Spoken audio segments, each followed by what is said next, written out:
up, everyone? Tyler DeLuca here, and the WNBA season is officially underway. The first week has come and gone, and I got 3 takeaways from it. Maybe some overreactions. Maybe I'm right spot on, but we're going to figure it out. Regardless, here are those 3 takeaways. First off, the biggest story across the entire WNBA, Caitlin Clark has made her debut. Her first 3 games have come, and they have gone. And there's been a lot of thoughts on it, as to be expected, frankly, with the amount of attention that Caitlin Clark is bringing to the WNBA. For me, and when I'm thinking about the issues that they're having, yes, the turnovers have not been great. Yes, the scoring in that first game against New York, single-digit scoring, not fantastic for Caitlin. But I don't think it has to do with the transition to the W.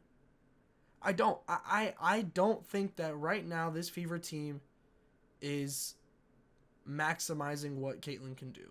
And I think there's a couple different factors that go into that, and some of those could be personnel, some of those could just be needing time. Obviously, we're just very, very early. So, like I said, all these takeaways could all end up being overreactions. When you go back at the end of the season and look back at these takes, it might be overreactions. But just looking at this first week, I don't think that Caitlin Clark is being properly used for the entire time. I just think that she's so good on the ball that any possession that she's off the ball feels like the Fever are holding themselves back. It feels like you're not maximizing Caitlin's skill set to its highest height. It just doesn't feel like that. And part of that, I think, for me is, and we talked about this last season too with Aaliyah Boston, with some of the guard play of the Indiana Fever. You now have that solid guard play at the point guard position with Caitlin Clark. I think when you have her off ball, whether it be Erica Wheeler or Kelsey Mitchell playing on ball with it doesn't feel right in comparison to the possessions that Caitlin Clark is on the ball playing point guard.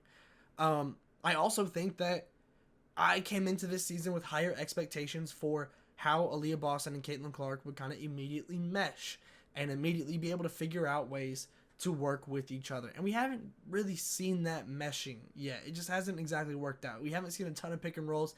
And honestly, I don't know if Aaliyah Boston has a ton of experience with that pick and roll, being able to do that. Because at South Carolina, there wasn't a ton of that. And now it's you have Caitlin Clark as your point guard doing that. So I think that in particular is just a growth thing. I think that that's something that will come along throughout the rest of the season. But right now for the Fever, I've loved what I've seen from Caitlin Clark. I would like to see them pushing the pace higher. We saw Caitlin Clark, I tweeted this out, she used to throw for 750 yards and 6 touchdowns per game at Iowa. And we haven't really seen that fast pace get down the court.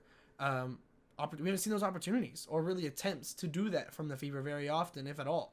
So it's just a very different style, and it's putting Caitlin in different positions, and the Fever are choosing to do those things. So I think some of it's personnel, some of it's growth, but obviously it's going to be something that we monitor over the entirety of this season. But I'm very intrigued with how Caitlin becomes more comfortable and how the Fever become more comfortable with Caitlin. I think it's a both ways thing, but it's only 3 games in, but there's a lot that I just don't like with the way that Caitlin Clark has been used so far. All right, my next takeaway from so far in this WNBA season is that Dearica Hamby, she's here to play. She is here to play for the Spark. Obviously, last year came off really quick turnaround from the pregnancy and kind of had to build up throughout the course of the season. This year, so far, she's been incredible. In that game against the Aces, 29 points, 9 rebounds. Like, whoa. and obviously, Dearica Hamby is a very accomplished player in the WNBA. That is it's not like she is some out of nowhere talent. But she's playing this first week at an MVP level, and that's something we haven't seen before.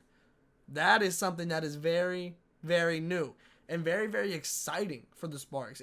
The Sparks are in a very interesting scenario right now, right? Because you have Cameron Brink, you have Rickea Jackson, but then you have Yvette and Hamby doing this. So it's trying to find the balance between, yes, the Sparks are not a contender right now. I don't see them as that. Now, if Hammy keeps doing this, that might change. But going into the season, and even still with what I've seen, I don't think the Sparks are a contender. So there should be a priority placed on Cameron Brink minutes, which we've seen. I thought she was very, very solid against the Aces. Rakia Jackson as well, same vein. So trying to find that balance is going to be very interesting for the Sparks in this season. And for me, I think you can find a little bit of both. I think, I personally find, in my opinion, I would have Rakia Jackson starting. Just, I want it into the deep end. And I think you could maintain what Hamby is doing while doing that. And I think that I think that the Sparks can be a playoff team. I think that's definitely a possibility. That is not out of the realm by any means. They'd be a lower seed, but I if it happened, I would not be shocked. I think they can find a way to balance those priorities of both, hey, we want to develop these rookies, we want them to be in the game, and also not just tank, frankly. Like, and you can have Hamby doing these types of things, and both can coexist at the same time. That is what I want to see the Sparks kind of improve. Like I said, I would have Rakia Jackson starting. That's just me. I'm also incredibly high on Rakia Jackson. I think she's been pro ready from the jump, and we saw a great showing from her. I would have more Rakia minutes. I would have her in the starter, at least playing with the starters, if not in the starting lineup. I want to see her in those moments, in those lineups. I want to see it. I want to see the growth continue.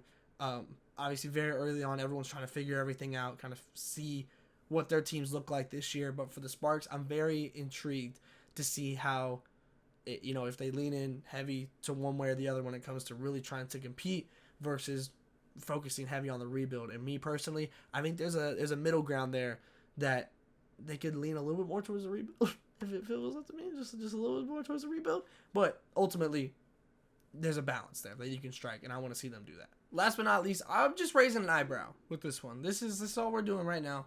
No crazy hot take on this, but the Minnesota Lynx, they were doing a lot of dealing in this offseason, and they made a lot of moves. I wouldn't say any of them were crazy loud moves or anything of that nature, but they made some moves, right? And one of them in particular, Alana Smith, she's been fantastic so far this season. I mean, her and Dejanay Carrington, it's obviously incredibly early, but for the most improved player race, that looks like a heated one. Those two right there, and even Hamby, like I just spoke on, depending on what level she ends up at.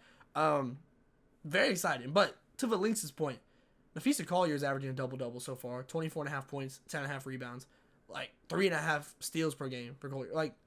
That's MVP stuff right there. That is MVP level stuff. Alana Smith, huge production so far. She's averaging 19 points a game. Very, very big production that I don't know if I had. I thought Alana Smith, I like to pick up. I didn't think she was going to be doing this. And if she's doing this, the Lynx are a completely different team. So, so far, they're undefeated, 2-0. I am just raising the eyebrow at what this Lynx team could be. Because it's a very real possibility that I have underrated them coming into this season.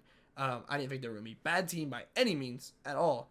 But they just might be above the expectations that I did have for them. I mean, especially when you have teams like the Wings that are increasingly getting injured and just kind of more space opening up in the home court advantage seeds of the playoffs. Figuring out where they might slot into everything is going to be very interesting. And if these players keep playing like this with Fee, Smith, McBride has been solid outside of the ending to the game with the double overtime where she missed the free throws and fouled. Horrible. But outside of that, the averages are looking solid. I want to see more from Diamond Miller. That is one thing. I want to see more from Diamond Miller. I would also like, selfishly, more Alyssa Peely minutes because that is my agenda, is that Alyssa Peely is going to be a very, very solid WNBA player, and I want her to get to the Lynx. She's averaging about 10 minutes a game. I wouldn't hate to see a little bit more, just selfishly. But the Lynx are a team to watch. Do not sleep on the Minnesota Lynx. All right, y'all, that's going to do it for me this week with my top 3 takeaways from this past week in the WNBA. Make sure you stay tapped in and subscribe here to make sure you don't miss a single episode of my top 3 WNBA takeaways.